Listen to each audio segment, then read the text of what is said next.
If you want great pronunciation, then look no further. I'm going to show you how to recognize English phonemic symbols for vowel sounds and a way to remember them. Why? Because correct understanding will stop you from embarrassing yourself when you get the pronunciation wrong. They really will help you improve your pronunciation. I won't bore you with explaining each sound, but I will give you some great examples that are easy to remember and will show you why it's so important to learn the phonemic chart. So let's get started.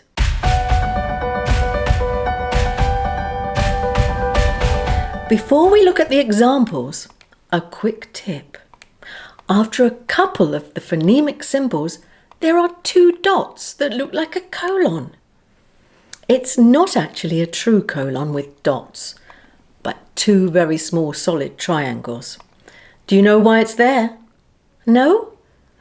Let me tell you. It's there to show you that there are generally longer sounds. Let me show you two vowel sounds. Book and two.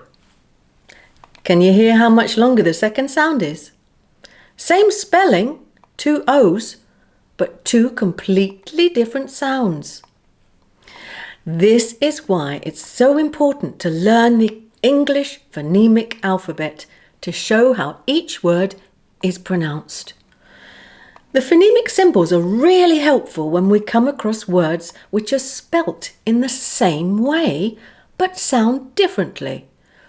For example, lead, which is pronounced like this in a phrase like lead the way, but lead pronounced like this, as in lead pipe. This is called a heteronym because it's a word that has a different pronunciation and meaning from another word, but the same spelling. Now let's look at some sentences with heteronyms in that you can use to practice your pronunciation of vowel sounds.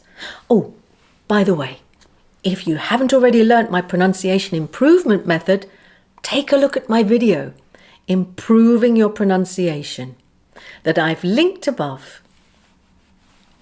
So let's now practice these sentences, and don't forget to copy me as many times as you need to. Out loud. Here goes. The wind was too strong to wind the sail. There was a row among the oarsmen about how to row. The bandage was wound around the wound. I have read it once and will read it again. When I saw the tear in the seat of my trousers, I was so embarrassed I shed a tear.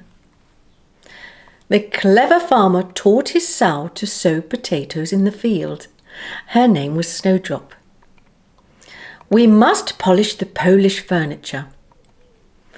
When shot at, the frightened dove dove into the bushes. A bass fish was painted onto the bass drum. She wanted to live in a community that welcomed live music.